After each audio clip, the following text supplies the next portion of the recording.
Successful হতে গেলে কি লাগে জানেন? অপমান।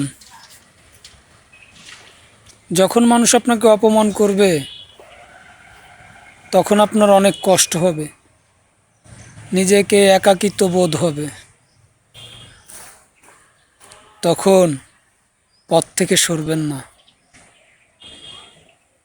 জেদ, আত্মবিশ্বাস এগুলো নিয়ে যখন আপনি ধরে রাখতে পারবেন তখনই আপনি সাকসেসফুল হতে পারবেন, পারফেক্ট হতে পারবেন।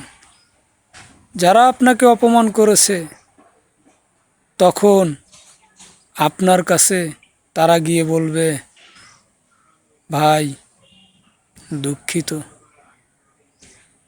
তখন হয়তো আপনার কাছে যেতেই পারবে না, কারণ সাকসেসফুলের কাছে যাওয়ার মুখ তখন তাদের আর থাকবে না।